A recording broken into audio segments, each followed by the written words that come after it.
Do you want to set aside everything that you've come to know and believe all at once and just jump into whole new understanding? Oh.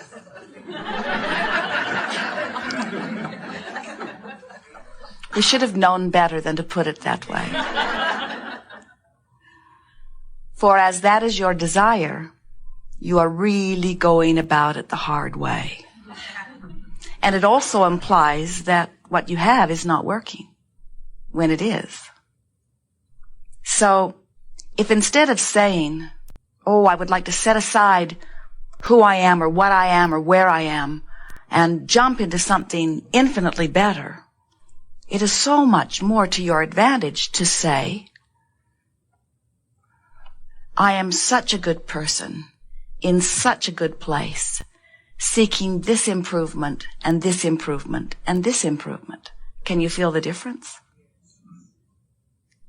The reason that we are encouraging this gradual shifting, finding a new desire, finding a way to align with it, rather than trying to jump all at once into something that you cannot yet imagine, is because it is not vibrationally possible for you to make those quantum leaps, any more than you can set your radio dial on 6:30 a.m. and hear what's being broadcast on 98 FM.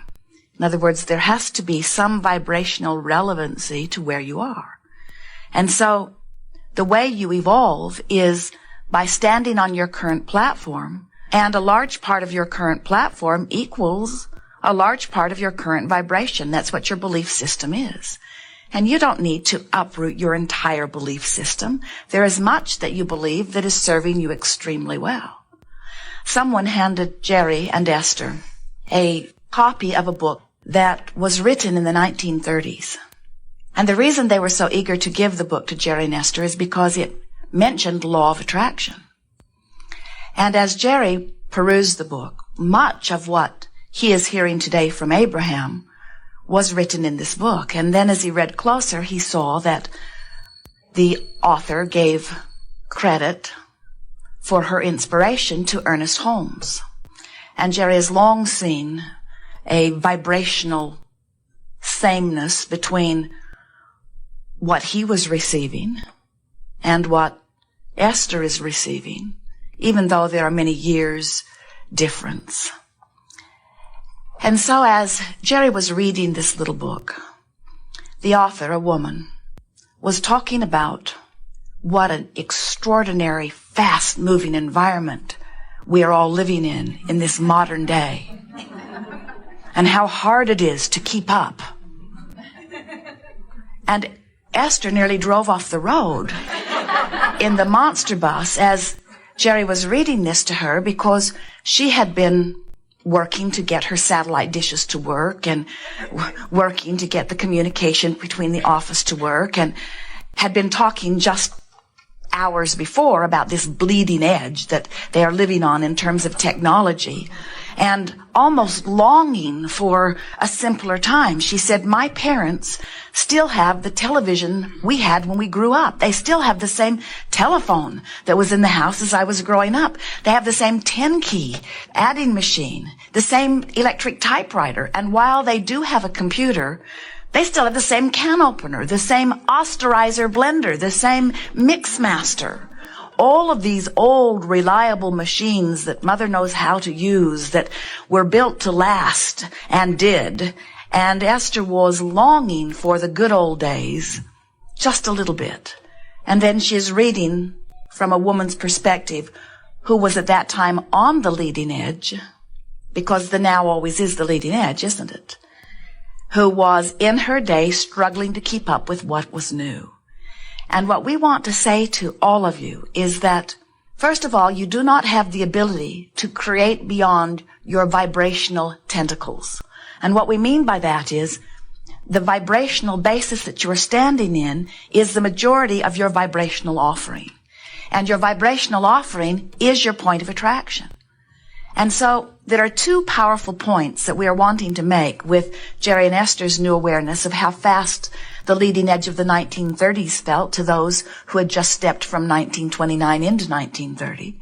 Just as sometimes your leading edge place feels almost faster than you are ready for. And we want to say to you that whether it was then or whether it is now or whether it will be tomorrow, the work is always the same. Your individual work is singlefold, and that is to keep yourself in vibrational alignment with your own desires. It's not to keep up with what everybody is thinking about. It's not to understand what everybody understands. It's not to mesh your desires or your beliefs with everyone else's. Your work and the work of this woman who was living in 1930, your work is always to bring the vibration of your thought in this moment as close as you can in this moment into vibrational alignment with the desire that you hold in this moment. It was interesting, as Esther read or listened to Jerry read this woman's account of what it was like then, brief spatterings of it available to them. It was interesting to realize most everyone who is standing in their leading edge place has this sense of urgency about getting to the point of completion, getting it figured out, getting it solved. And there was something so interesting to Esther as she is listening to this woman speaking about solving it all way back when. And Esther couldn't help but notice that between 1930 and today, it didn't get solved. And it didn't get finished. It didn't get completed. And all of that striving seemed ill-placed. And we want to say to you, it is ill-placed if you're trying to get things fixed, if you're trying to figure it all out, if you're trying to get to the place that you think you were sent here by God to conclude. But when you get it, that whether you are focused in 1930 or 1940 or whether you're focused right here today, that your work is about being, observing, vibrating, concluding new preference, aligning with preference, and the world just goes round and round and round and round. For what? For what? We want you to figure out for what. Were those in the 1930s sent here to make it some way so that by some deadline it would be some way? So many want you to believe that. Gotta get ready, gotta get ready, gotta get ready, gotta get ready. For what? For eternity? For eternalness? For more opportunity to be? What is it for? What is any of it for? What has any of it ever been for? What will any of it ever be for? What it is for your creative pleasure in your now. It is for your opportunity to conclude what you would prefer and your opportunity to align that preference with the source that is you. And when you use the guidance that comes forth from within you to help you know whether you're in sync with the desires that you have set forth or whether you have not, then you're in alignment. Then you're in alignment with your now. Then you're in alignment with your source. Then you're in alignment with all that is. Then you are living that which you came forth to live. When you decide that you're going to go on a vacation, do you tell your friends, I'm going to meet these specific requirements? There are many things I need to do, and I'm getting them done. And I'll be back when I have fulfilled this responsibility. Or do you go for another reason, like pleasure and adventure and stimulation and exhilaration and refreshment? And so this is what we want you to realize that you have come forth into this physical experience about. You didn't come on a mission to save the world or to fix the world, or to correct the world, or to make the world see the errors of their ways.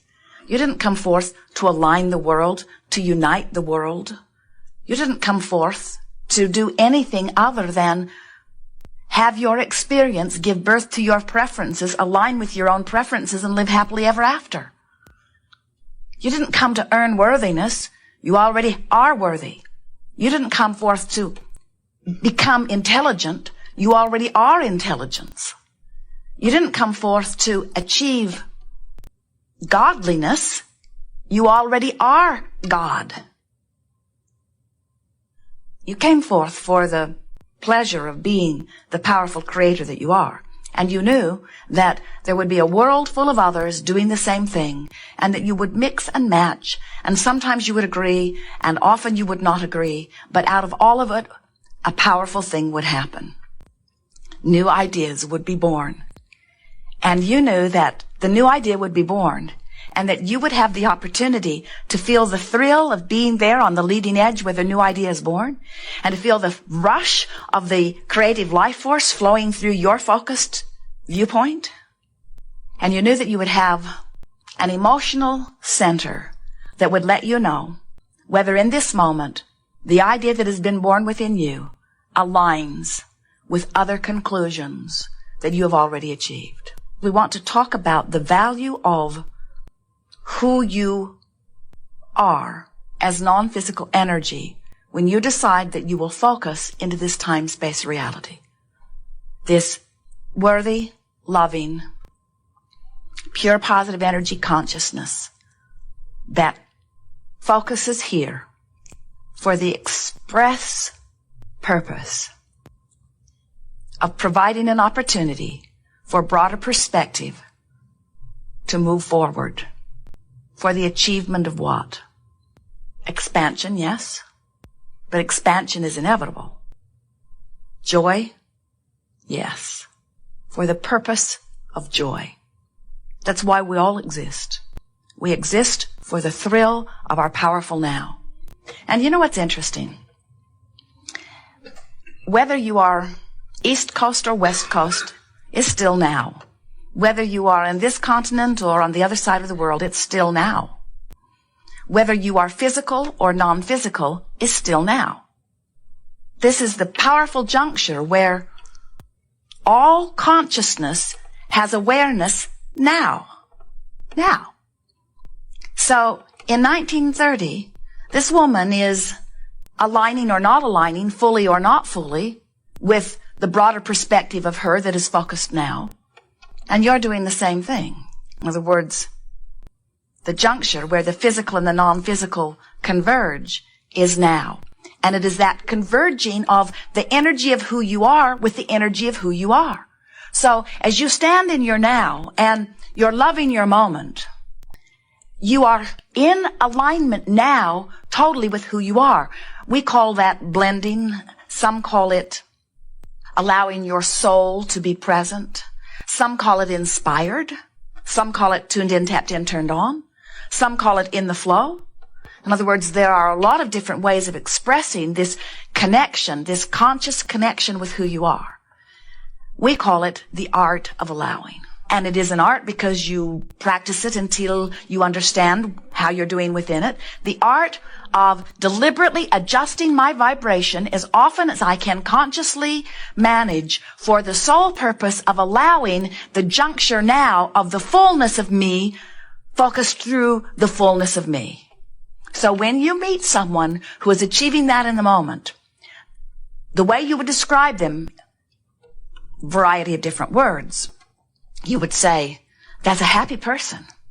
You would say, oh, that is such a balanced person. You would say, oh, do you see how coordinated that person is? Do you watch the Olympics? Do you see those kids stand on those platforms or get ready for their race? Do you see them aligning with who they are or working to do that? Do you see them recognizing that they have a higher power? They have a broader perspective. They have untapped resources that they want to align with right here and now. Do you see the physician, the surgeon in the midst of his surgery, so focused upon what he's wanting to achieve and so wanting to be as steady as he can be and as inspired as he can be and as guided as he can be and as in alignment as he can be and as intuitive as he can be, as tuned in, tapped in, turned on as he can be. Do you see the musician who is so at one with his instrument that it seems as if there is no separation whatsoever?